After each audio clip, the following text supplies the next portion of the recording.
समीर जी का सपना बिल्कुल ठीक है, घर घर आज़ादी। वो तो बिल्कुल फोकस्ड हैं, वो बिल्कुल डेडिकेटेड हैं, घर घर आज़ादी। क्या हम डेडिकेटेड हैं? सबसे पहले तो बताइए कि हमने अपनी आज़ादी की परिभाषा बनाई है। क्या है हमारी आज़ादी की परिभाषा? 10,000 रुपया महीना, 20,000, 1 लाख, 5 लाख, 10 लाख, 1 खोखा रोज का। अपनी आज़ादी की परिभाषा सेट कीजिए, क्योंकि आज़ादी बिगिंस एट होम। हम होता ये है, इस बिजनेस में आते हैं, मुझे पता है हम लोग सीनियर लीडरशिप है, हर कोई ठीक ठाक पैसा कमाना शुरू कर चुका है। उस वक्त जो सबसे बड़ा चैलेंज आता है ना, वो ये कि हम देश को आज़ादी देने निकल पड़ते हैं।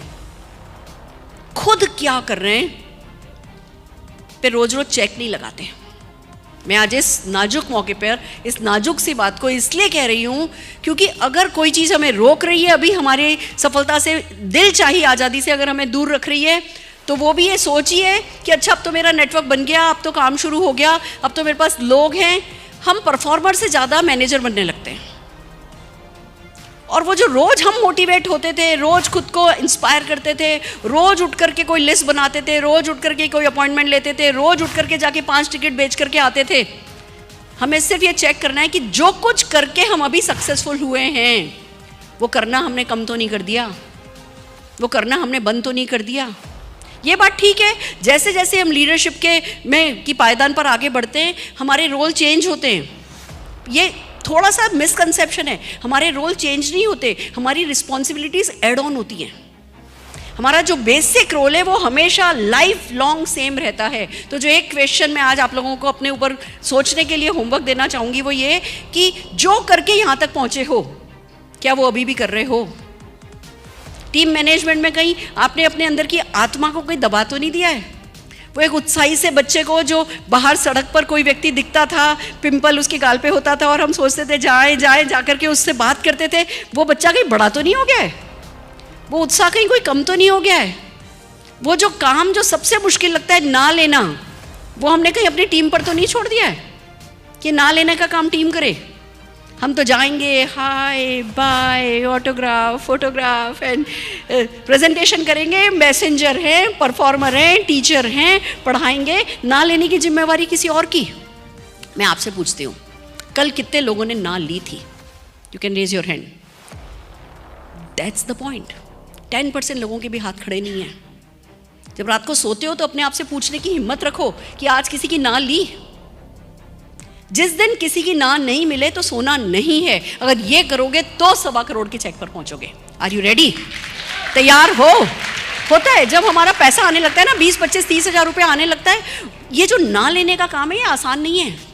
जो बेसिक करने का काम है ये आसान नहीं है। और जैसे ही हमारे को वो खाने लायक घर में पैसा आने लगता है, या टीम को बताने लायक मेरा ये लेवल है, मैंने कार फंड अचीव कर लिया है, मैं तो एक फॉरेन ट्रिप मेरी हो गई, उसके बाद ना वो कुलदीप जी ने सिखाया ईगो को हमेशा दूर रखना है। पर ये ह्यूमन बीइंग है हम सब। ये जो बेसिक है वो ही हमें सताने लगते हैं कि अच्छा ये तो कोई और कर ले, मैं तो जाऊं होम मीटिंग कर दूं, फिर वो फॉलोअप की जिम्मेवारी उसकी, क्लोजिंग की जिम्मेवारी उसकी। जो क्लोजिंग और फॉलोअप जो इस बिजनेस में सबसे ज़्यादा पैसा देते हैं, उससे हम बचने लगते हैं। तो आज का जो मेरा काम है वो यही है कि बैक टू बेसिक पर हो या नहीं हो। अपने आप से पूछो। अगली बार जब मैं पूछूं कि कितने लोगों ने कल ना ली थी, तो वन एंड ऑल के हाथ खड़े होने चाहिए।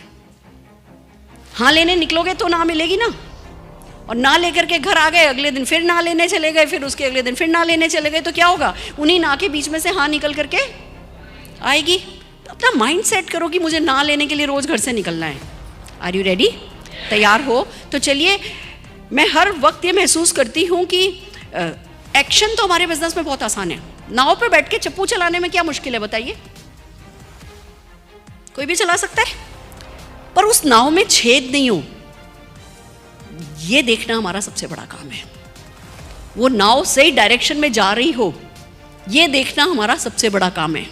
जब हवा तेज चले तो उस मोमेंटम का फायदा उठाना हमारा सबसे बड़ा काम है। जब हवा धीमी चल रही हो तो जोर से चप्पू चलाने के लिए खुद को मोटिवेटेड इनफ रखना, वो हमारा सबसे बड़ा काम है। तो चप्पू चलाने के अलावा जो चीज़ें होती हैं उनको कहते हैं सोच, उसको कहते हैं माइंडसेट। क्योंकि हमारे लिए खाली चप्पू चलाना काफ़ी नहीं है, एक स्ट्रॉन्ग माइंड सेट के साथ चप्पू चलाना काफ़ी है। तो जब आज़ादी बिगिंस एट होम की बात करी है, वो इसी मकसद से करी है कि आइए चलिए खुद को थोड़ा और स्ट्रॉन्ग करते हैं। हम ये मानते हैं कि ये बिज़नेस इमोशनल लोगों का बिज़नेस है। कितने लोग मानते हो? यस, हमारा बिज़नेस इमोशनल लोगों का बिज़नेस है, पर इमोशनली स्ट्रॉन्ग लोगों का बिज़नेस है, इमोशनली वीक लोगों का बिज़नेस नहीं है। हर लेवल पे, चाहे आप व्यक्तिगत रूप से पर्सनली भी देखोगे, आपको अपने आप को डेली इमोशनली स्ट्रॉन्ग करना है और अपनी टीम को डेली बेसिस पे, रेगुलर बेसिस पर इमोशनली स्ट्रॉन्ग करने में मदद करना है। तो मैं भी आपके साथ क्या करने जा रही हूँ, मैं आपको सफलता की कला, जिसको मैं जीती हूँ, हम सब टॉप लीडर्स जीते हैं, हम सब सक्सेसफुल लीडर्स जीते हैं, मैं उस सफलता की कला को मेरे नज़रिए से बता रही हूँ, मेरे एक्सपीरियंसेस के साथ बता रही हूँ, इसी उम्मीद के साथ कि आपको ताकत देंगे। सो आर यू रेडी? सफलता की कला क्या है? किसी भी फील्ड में वैसे तो देखा जाए ना, तो सफलता की कला सेम ही है। जितने भी लोग वर्ल्ड वाइड सफल हैं, वो मैक्सिमम मोर और लेस सेम काम करके, सेम सोच रख करके ही सफल हैं। बट डायरेक्ट सेलिंग में, मोदी केयर में स्पेशली सफलता की कला क्या है? Art of thinking right. हम हमेशा बात करते हैं art of thinking big, art of thinking big, जो कि बहुत इंपॉर्टेंट है, बट उससे भी ज़्यादा इंपॉर्टेंट है आर्ट ऑफ थिंकिंग राइट। अगर हम सही नहीं सोचेंगे तो तरक्की नहीं करेंगे। तो जब सही सोचने की बात आती है, तो बात है कि क्या आपने नेटवर्क मार्केटिंग की ट्रू पिक्चर को समझा है? True picture, not the big picture only, true picture. कल एक प्रोस्पेक्ट के साथ बैठी थी, अपॉइंटमेंट लेकर के आए थे, मोदी केयर समझना है, और अपने साथ एक कैंगन वाटर वाले लीडर को लेकर के आए थे। आते ही बस हेलो हाय हुई, 2-3 कॉम्प्लीमेंट किए और उन्होंने अपनी ब्रोशर निकाली। दोनों जने बड़े रॉबिले अच्छे से दिख रहे थे, अच्छे लेवल पे होंगे। मैंने जबकि बार बार पूछा था एजेंडा क्या है, मीटिंग का एजेंडा क्या है, Modi care Modi care Modi care, और फिर एकदम से अपनी ब्रोशर निकाली। जैसे ही उन्होंने अपनी ब्रोशर निकाली, मैंने कहा स्टॉप, अगर आपको अपनी कंपनी के बारे में बात करनी है तो मेरे से अलग से अपॉइंटमेंट लेकर के आइएगा। अभी आप मोदी केयर की बात करने आए तो मेरे से मोदी केयर सुनिए। और फिर मैंने देखा कि वो इंटरेस्टेड नहीं है, वो बार बार अपनी तरफ। फिर कहने लगे अच्छा समझाइए आप। मैंने कहा नहीं, मुझे आपको समझाना नहीं है, अब तो मोदी केयर समझने के लिए भी आप दोबारा अपॉइंटमेंट लेकर के आइएगा, फिर समझाऊंगी। बिना समझाए भेज दिया। We are not here to undersell our self. हम अपने आप को कम करके बेचने के लिए तैयार नहीं हैं। जिस दिन हमें नेटवर्क मार्केटिंग की ट्रू स्ट्रेंथ पता चल जाएगी ना, हमारी गर्दन सबकी 2-2 इंच लंबी हो जाएगी। तो खाली वो शब्दों में नेटवर्क मार्केटिंग की ताकत को समझना काफ़ी नहीं है। हमें पता होना चाहिए कि जो पावर ऑफ मल्टीप्लिकेशन है, उससे बड़ी कोई ताकत नहीं है। जो एवरेज वर्क करता है कि जो पावर है, उससे बड़ी कोई ताकत नहीं है। फ्रेंचाइजी की जो ताकत है, उससे बड़ी कोई ताकत नहीं है। मुझे याद है जब मैंने ये बिज़नेस शुरू किया था, तो अरुण जी काम पे नहीं लगे थे हमारे साथ शुरू में। तो एक दिन मेरे फादर इन लॉ ने, पापा ने बुलाया, अनु इधर आ, तू क्यों नहीं कर रहा है ये? डैड पिंकी कर तो रही है। कि तू क्यों नहीं कर रहा? तेरा भी तो सैटरडे हाफ डे होता है, संडे तू भी तो फ्री होता है। कि डैड टाइम नहीं है। कि अच्छा 5 लाख रुपया दे। कि तेरे पास टाइम भी नहीं है और अपने बाप को देने के लिए 5 लाख रुपया भी नहीं है, तो तू अपने जीवन का कर क्या रहा है?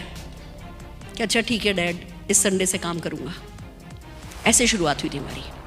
फिर पापा जी ने बैठ के समझाया कि बेटा मैं तुम्हें 5 करोड़ रुपए की गुडविल देकर के मैकडोनल्ड की एजेंसी नहीं दिलवा सकूंगा, और मैकडोनल्ड की एजेंसी मैं दिलवा भी दूं तो तुम एक रेस्टोरेंट खोलोगे, उस पर सारा इंफ्रास्ट्रक्चर पे पैसा लगाओगे, फिर पूरे 30 दिन उसको मैनेज करोगे, और जितने बर्गर बेचोगे ना, वहाँ से जितनी सेल होगी उसका कुछ % कमाओगे, उसमें से भी कुछ % तो रे क्रॉप को चला जाएगा, क्योंकि वो तुम्हें फ्रेंचाइज उसने दी है। आगे किसी को तुम फ्रेंचाइज नहीं दे पाओगे।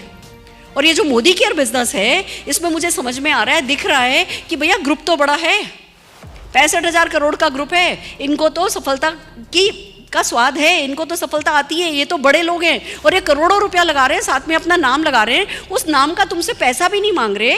तुम उन दिनों 1250 की ज्वाइनिंग थी कि तुम 1250 रुपये में इस बिजनेस की फ्रेंचाइज ले रहे हो, जिसमें तुम्हें 8 प्रोडक्ट मिल जा रहे हैं, 1500 रुपये के प्रोडक्ट मिल जा रहे हैं। तुम लिटरली फ्री में इस एजेंसी को ले रहे हो, और फिर इस एजेंसी को आगे किसी को देने का राइट ले रहे हो।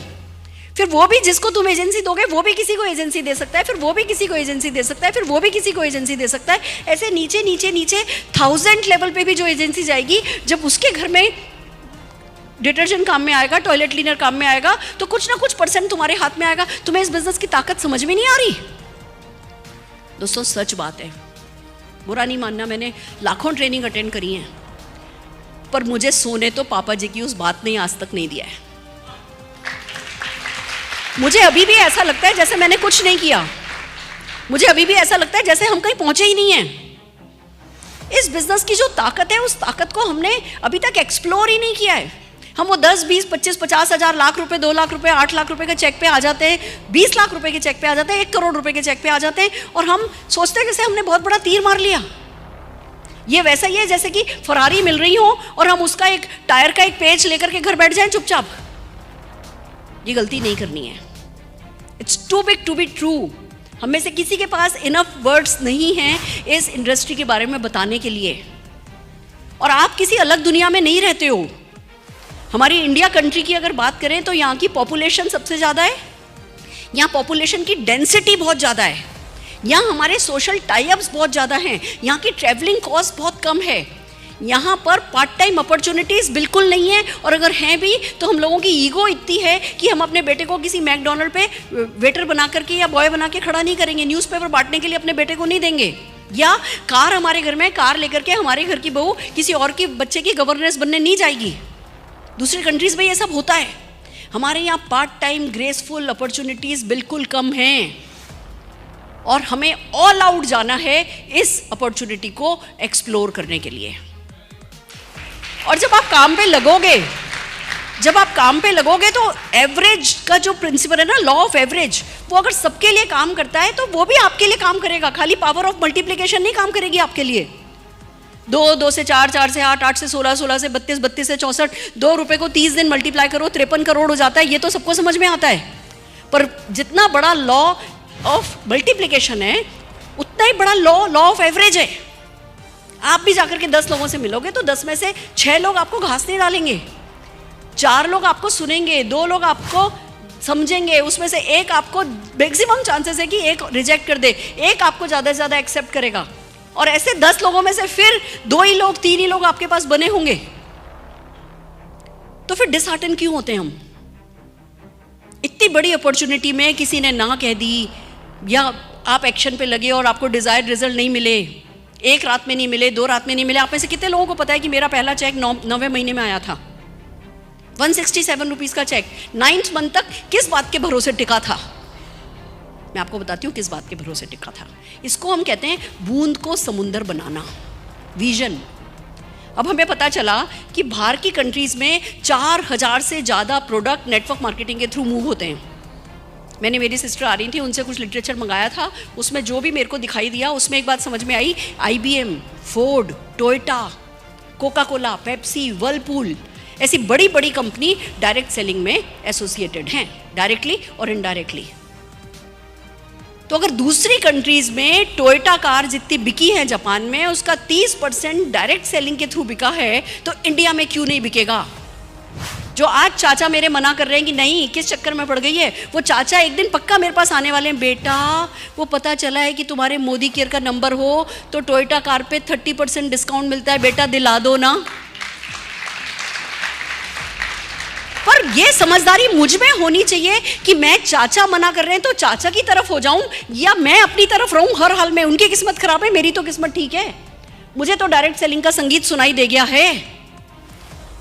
दोस्तों, जो डायरेक्ट सेलिंग समझने के बाद, इस सही सोच के बाद जो आलस करता है ना, उससे बड़ा नासमझ व्यक्ति इस दुनिया में नहीं हो सकता।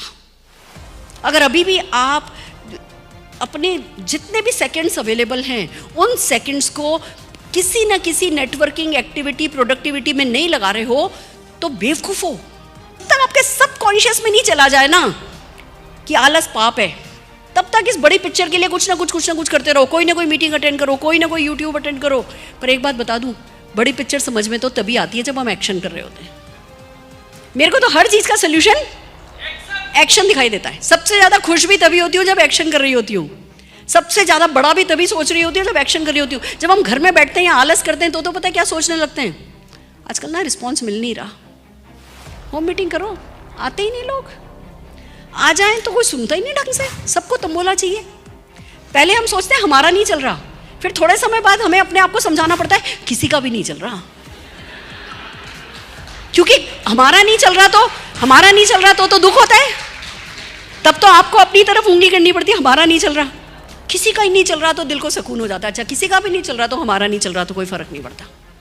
पाप है ये, निकलो बाहर। कमिटमेंट को 1000% पे लेकर के जाओ। मैं आपको बता दूं, मैं तो ऊपर बैठी हूं ना, सारे हिंदुस्तान के लोग हैं, मेरे भी कई नेटवर्क हैं जिनका नहीं चल रहा, पर सिर्फ उन्हीं नेटवर्क का नहीं चल रहा जो खुद नहीं चल रहे। जो खुद चल रहे हैं उनका हर प्लान में चल जाता है।